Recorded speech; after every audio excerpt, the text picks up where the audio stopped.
It's about to get real. Hey guys, I'm Olivia from organicolivia.com, and today I have an awesome presentation for you all about EMF radiation from Wi-Fi and cell phones, cancer, and melatonin, which is a molecule produced by our brains that protects us against cancer. If you know me from my website, you know that I'm really interested in finding the root cause of chronic illness, because I had a chronic illness for a long time, finally got to my root, so I'm really interested in finding the different toxins or interfering agents that are messing with our bodies and preventing our bodies from healing themselves. And I think that EMF radiation from cell phones, from Wi-Fi, is really affecting us in a major way, and hopefully you'll see that too after this presentation. So what we're going to look at is, do mobile phones cause cancer, or do they actually prevent our bodies from curing it by messing with that melatonin? So it's going to be a long presentation with a lot of info, but please stay with me because I promise this is going to be good.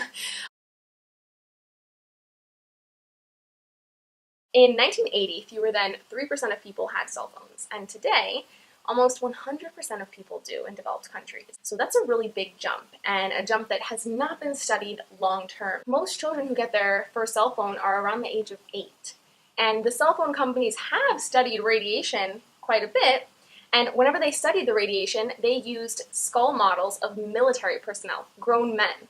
So they've never looked at what these phones do to children either, who have a much thinner skull and are much more susceptible to the electromagnetic frequencies. So a little bit about the human brain. In 1929, Hans Berger, he invented an EEG machine, the first one, and he was able to read the frequency of human brains. Hans and his partner found that the human brain produces alpha waves around 7.8 hertz, and these alpha waves help us focus and concentrate and be creative. So this was great to know, but it wasn't really relevant at the time. But then in 1951, Dr. Otto Schumann came around. He was a physicist. He was teaching his students that a sphere within another sphere will always create tension, and subsequently a frequency will be created with that tension. So the students really weren't grasping the concept, so he said, all right, draw Earth inside of the ionosphere, because that's a sphere inside of another sphere, and calculate the frequency.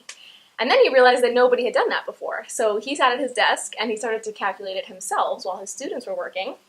And he realized that the Earth did have a frequency due to the ionosphere, and that was around 10 hertz. It was an approximation. He didn't know the exact number, but he figured it was somewhere around there. It should have changed everything because it showed us that our planet has a pulse, a measurable frequency that it's emitting at all times. No one really paid attention to this discovery. It was published in a small scientific journal and not really looked at much further. A few years after this, I believe it was 1952, Hans Berger's old lab partner opened up a scientific journal and found Schumann's study. And after what he knew about the frequency of the human brains, his jaw just dropped. So he realized that the frequency of the Earth was eerily similar to the frequency that they found in the human brains. So he contacted Schumann. He said, listen, I think we're onto something. So they teamed up and they started to study how lightning discharged so that they could calculate an exact frequency. So they found out that it wasn't just similar to the human brain, but it was identical, 7.83 hertz. So the Earth and the human brain had the same frequencies. So they named it Schumann resonance. And what did that discovery mean? It basically means that our brain's frequency, which controls our thoughts, our emotions, our creativity, even our immune system, totally depended on the Earth's frequency and had picked it up in order to sustain life properly. Do we all need this Earth's frequency to survive and to function properly? Let's find out. So in 1980, Rick Sweisen, a scientist from the Max Planck Institute, he constructed an underground bunker to examine the circadian rhythm of man. And your circadian rhythm is when your brain signals that it's time to go to sleep and it's time to wake up. Usually your circadian rhythm should coincide with the light and dark cycles of the Earth. So he got the volunteers to spend weeks at a time living in this underground bunker. And they were totally shielded from the natural resonance of the Earth, Schumann's resonance at 7.83 hertz. Once he started to shield them from this frequency, he noticed that they started getting headaches and they started getting sick and their immune systems were low and they were depressed and they didn't feel good and they couldn't sleep at night, even though they were in total darkness underneath this bunker. So he would secretly reintroduce 7.83 hertz using a frequency generator, and when he did that, all of a sudden they would just feel better. They had no idea that the frequency was being reintroduced. So why do our bodies need this frequency? So Lou Montagnier, I hope I said that right, he was a Nobel Prize winner for his research on the HIV virus and the DNA sequence of the HIV virus. and he discovered that our DNA actually communicates through electromagnetic frequency. He basically put DNA sequences together in water, and he was able to record low frequency communication between the strands, and even when he would separate the strands into different containers of water, he was still able to record this frequency or communication. How life on Earth began and why we need frequency. So there was this magnetotactic bacteria, the first organisms alive 2 billion years ago on Earth. These bacteria contain magnetic crystals inside of their organelles. And due to these crystals, they actually are able to orient themselves to the magnetic lines of the Earth. So as organisms became more complex, they also followed this pattern and they would orient themselves. So bees, for example, they actually contain magnetite, and this magnetite allows them to be sensitive to magnetic fields. And in a lab, if you artificially create a magnetic field, you can actually control the ways that bees create their hives. You can totally throw them off by creating a new magnetic field. So the bees are really giving us clues right now as to what's going on. Dr. Joseph Kuhn, he worked with 8 beehives, and he put a cordless phone in half of the hives to see if it would affect the bees returning home or building their homes, etc. So in the hives where there were no cordless phones present, the bees would return at a normal rate. So right here, there were no cordless phones. But in the hives where there were cordless phones, they either barely returned or did not return at all. And that's because that cordless phone was sending out a frequency that was jamming the frequencies that they usually read to know where to go home. Now, there are these incredible protein cells called cryptochromes that were discovered in the 1990s. And this suggests, like I just said, that all life on Earth has a magnetic sense. The function of these cryptochrome protein cells is to absorb blue light in our pineal glands, where they're located. The cryptochromes are found in insects, mammals, humans, birds, and even plants. They absorb the blue light throughout the day so that they can synchronize your circadian clock, and blue light during the day is actually really good for us. So they did some studies on robins, and in 2000, scientists demonstrated that robins not only had a magnetic sense of direction, but that this sense came directly from the cryptochromes in their eyes. Now, although it's in our third eye, it's in the robin's actual physical eyes. So the scientists showed that the cryptochromes were actually responsible for giving the birds Earth's magnetic compass information. So they think that the birds were actually able to see the magnetic compass in their field of vision, maybe as white spots or kind of a grid that they could follow to orient their migratory patterns. So the way he tested this was he exposed the birds to EMF radio frequency fields, which we're exposed to every day through our cell phones. Not only did it disturb the migration patterns, it did so at very low levels, way lower than what the government says is safe. Humans have this innate sense as well. We have cryptochromes in our pineal gland. So these birds can sense magnetic energy or frequency with their cryptochromes. Is this why humans can also sense others' frequency or energy with our cryptochromes that are in our pineal glands? Because it's well known that many people can feel others' energy in a sense. When someone walks in a room and they're really angry, you feel that. Or when someone's really happy, you can feel that too. Even twins are proven to know when something's wrong with their twin, even if they're not near each other. So are these cryptochrome cells responsible for this ability that we can feel or read or see in some way other people's energy fields, since humans are alive and do produce one? Who knows? So let's look at why we're in danger. All over the world, birds, butterflies, insects, they're all dying or going extinct. 1 in 8 of the world's bird species are in danger, and they are the animals that use their magnetic sense the most. There's actually a quote from a physicist named Wolfgang Ludwig that says, "Measuring Schumann resonance in or around a city has become absolutely impossible. Electromagnetic pollution from cell phones has forced us to make our measurements at sea instead." So if we're living in a city or near a city like I am near New York City, that means scientists can't even measure the Schumann resonance or detect it around where I am. So my brain is not detecting that either. How is that affecting my brain now that it's removed from the natural frequency of the Earth? Mobile phones and frequencies, let's look at that. Nora Volko and her team studied 47 healthy people for an entire year. The participants had a cell phone placed on their left and right ears. One was activated for calling but muted. The other was turned off. So she used brain imaging to study how much glucose the brain would use during exposure, which means the brain was affected because it was having a metabolic reaction. And she found that the human brain has a metabolic reaction to a mobile phone frequency at levels well below the legal limit. Glucose was consumed at the side where the phone was activated. So our brains are basically draining of glucose, which is our energy source, just because we're around these phones. So imagine someone who's sitting at the computer all day like I do, And our brains are constantly having to use glucose and activate and have this metabolic reaction because our brains are reacting to this frequency that we're being exposed to. So even if you're not moving and working out all day and you're just sitting at your computer, you're feeling tired and you're feeling brain fog and you're feeling depleted because your fuel source, your vital energy source of glucose, is being totally consumed in your brain due to the stressor of this machine. Same with cell phones. Studies about cancer. In 2011, the World Health Organization reclassified mobile phones as possibly carcinogenic to humans due to increased incidences of brain tumors. And you can check out this study by Dr. Leonard Hardell. It says, word for word in the conclusion, that the review yielded a consistent pattern of an increased risk for acoustic neuroma and glioma, both brain tumors, after 10 years of mobile phone latency. And like any other carcinogen, it does take 10 years for the damage to be seen. They also conclude that current standard for exposure to microwaves during mobile phone use is not safe for long-term exposure. And they also found the same with cordless house phones. BlackBerry and iPhone know this. They've read the studies showing that mobile phones do increase the incidence of brain cancer. So the actual BlackBerry and iPhone terms and conditions to protect themselves, they say, this device meets government standards for exposure to radio waves when used as directed. But what is used as directed? Let's dig a little deeper into their terms and conditions. 1, keep the device at least 0.98 inches from your body at all times.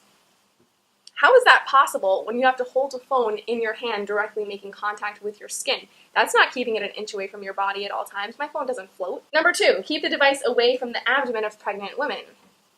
That's not spelled out in the phone commercials or widely publicized. Your pockets are right near your abdomen. If you're wearing a hoodie, the pocket is right in the front of your abdomen, and many people keep their phones there or in their purses. And also, keep the device away from the lower abdomen of teenagers. And this is where teenagers have their laptops sitting all day long, right on their lower abdomen, and we're wondering why, infertility is rising. And also, reduce the amount of time spent on calls. And then they sell you an unlimited calling plan. Okay, so T-Mobile did their own study on this. They looked at the health risks to humans resulting from exposure to electromagnetic fields. They concluded that EMF does play a role in the development of cancer. The most striking result of this study was an obvious correlation between the side at which the phone was used and the side at which the tumor occurred. Here's the kicker. Do mobile phones cause cancer, or do they actually remove the body's #1 defense against cancer, which is melatonin? I'm going to go with both, but mostly the second, and I'll tell you why. So melatonin is really our answer here when dealing with any form of cancer. It's a hormone made by the brain in the pineal gland. Once again, just like our cryptochromes, the pineal gland is very, very important. And if you want to look up the fluoride in our water and what that's doing to our pineal glands as well, I highly suggest you do that. So anyway, melatonin is a very powerful antioxidant compared to vitamins. It's 5 times as powerful as vitamin C, a vitamin known by Linus Pauling, Nobel Prize winner, to cure cancer. He has many cases where he has cured cancer. You can check out this book, Curing the Incurable. Amazing. Talks all about vitamin C, intravenous vitamin C, and how it can cure cancer, fight infectious diseases, and many other things that the mainstream medical community does not want to study because you cannot profit off of a vitamin. Melatonin is 5 times as powerful as that cancer-curing vitamin, once again. So melatonin secretes only at night because that's when our brain repairs itself, and that's when the cells of our body, and thus melatonin, go to work. Melatonin is like the mopper. It cleans up cancer cells. It cleans up waste. We need that melatonin to be secreting at night. Each day, the body loses 500 million cells, so at night our body performs cell mitosis in order to create more cells to replace them, brand new cells. And free radicals are created as a byproduct of the cell mitosis, or just basically waste. These free radicals attack healthy cells, and it's universally agreed that free radicals do cause cancer. Our body's best defense against those free radicals is melatonin. What are the consequences of reduced levels of melatonin? Your immune system will be way less competent. You'll be more susceptible to infection. Sleep disturbances, where you can't fall asleep, or you wake up in the middle of the night and you can't get back to sleep. Heart complications and arrhythmias, because melatonin's job is to protect the heart. And a much higher susceptibility to overall diseases such as cancer. How can we prove that? Well, the average woman with breast cancer has 1/10 the melatonin of a woman her age without cancer. An average person with prostate cancer has 1/2 the melatonin of a person with no prostate cancer. And autistic children have less than half the melatonin of neurotypical children. Reduced melatonin in night shift workers due to exposure to light in the middle of the night when it's not natural is known to produce a 50% increase in breast cancer risk, so much so that the International Agency of Research on Cancer classified night work as a Class 2A probable carcinogen. I mean, this is really serious. Women who work at night, like nurses who work night shifts, have a 60% increased chance of breast cancer alone. So that's pretty scary. And women who live in neighborhoods with large amounts of nighttime illumination, like those bright streetlights they're installing everywhere, are actually more likely to get breast cancer than those who live in areas where nocturnal darkness is prevalent. So even the streetlights outside that we're being exposed to at night are affecting us, even if we're not doing complete night shift work. Now, melatonin and parasites. You know, I had to mention this because I'm the parasite girl, right? So I'm very, very interested in how the medical community does not address parasites either. With my own experience, I suffered from cystic acne, IBS, depression, anxiety, all these things. I was told I had no parasites, and yet I passed hundreds of them and was able to get rid of my acne, IBS, and other ailments. So I make my own parasite cleanse now. I'm really big on parasite cleansing and eating anti-parasite foods. And I want to know, how does melatonin affect the proliferation of parasites within our system? Infections, this particular infection, and most are modulated by the immune system. And melatonin is extremely important to control the parasite population because even though it's the sleep hormone, it affects your immune system greatly. Melatonin actually drastically drops during the full moon, which is why a lot of people can't get too much sleep on the full moon. And the full moon is also when parasites latch off from the intestines and are able to breed and lay eggs. So I wonder if the parasites are even modulating our melatonin, or if they're just using that opportunistic night where the melatonin drops on the full moon and they're able to breed on that night because they have no immune system to fight them. So as I mentioned, the pineal gland is the gland that secretes melatonin in the first place. And the pineal gland is highly light sensitive.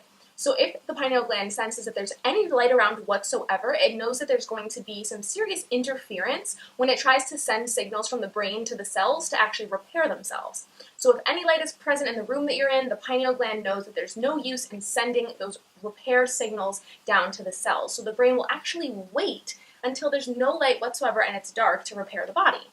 But what if that darkness never comes? And I'm going to tell you why I think that in our modern society that darkness is not coming and our cells are not repairing themselves properly. So our brains actually see EMF radiation as physical light.